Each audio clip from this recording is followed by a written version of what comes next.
wasiirka wasaaradda waxbarashada iyo tacliinta sare ee Soomaaliland iyo wafdi uu hogaaminayo ayaa waxay maanta kormeero kala duwan ku soo mareen deegaamada kala duwan ee galbeed kaga beegan magaalada Boorame ee xarunta gobolka Awdal gaar ahaan deegaamada Afcas, Holholka, Ashacado, Dhaxandaga, Cunaqabad iyo Degmo Weyn iyo sidoo kale Cigacad oo kamid ah deegaamada hoos yimaada gobolkan Awdal waxayna dadweynaha kala duwan ee degan deegaamadaasi ku wacyi gelinayeen sida ay u codeynayaan maalinta codbixinta iyagoona u sharaxay qaabka maalinta codeynta iyo waqtiga codeyntu bilaabmayso iyo waqtiga ay dhamaanayso wasiirka wasaaradda waxbarashada iyo tacliinta sare oo ugu horeyn halkaasi ka hadlayna waxa uu sheegay aad jiibteen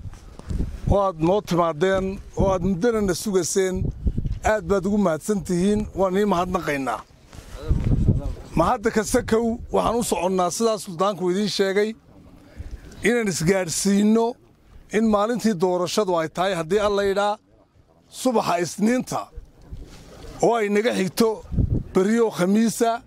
jimca sabti iyo axad yay naga xigaa waxaa loo baahan yahay inaan kaarasheenna diyaargarowno inaan wixii naga maqan warka geyno xaggaa maaragtay tallaabsan warka la gaadhsiiyo in la soo wada tallaabo galabnimada axadda lagu soo wadhowda halkan si aroorta kuyuuga loo galo qorshay kulley odayaashu halkan idigu diyaarin doonaa waa 13 November weeyaan doorashadii berri baa hadhay ololihii dibadbaxyada ee magaalooyinka ka socday waxaynu galaynaa 13 November doorashadii baynu galaynaa haddii Allah awood leedmo waxaan rajaynaynaa inay si wanaagsan inoogu qabsoonto marka maadaama aynu galayno doorashada 13 November halkanina laba polling station baa yaalo cod weyn baa yaala halkani Degmo Weyn laba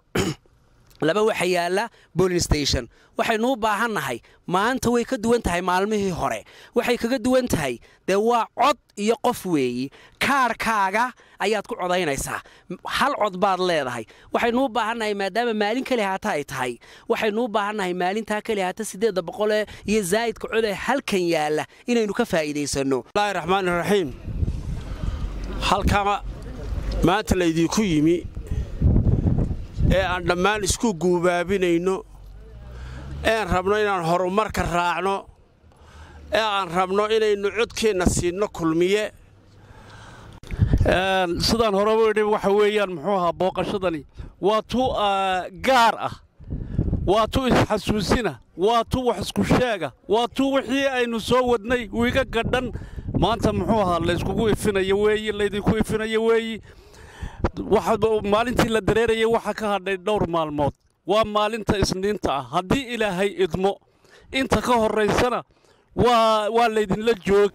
waa inaad maxaafad ahaataa kulmiye xisbiga kulmiye waan ognahay maanta wuxuu qabtay nabadgelyada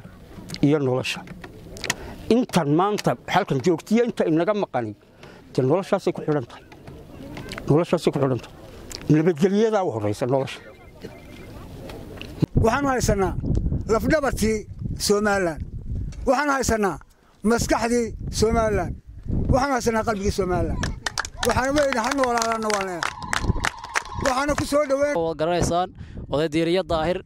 waa wafdi culus soo ballaaran baa maanta idin yimiday waa idin tabayeen inay idin yimaadeen dhex istaagaan bay rabeen aad baad maasantihiin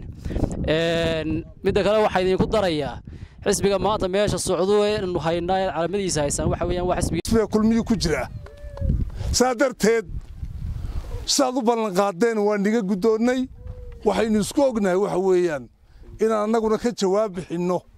codkiina ka jawaab bixinno mustaqbalka haddii la yiraahdo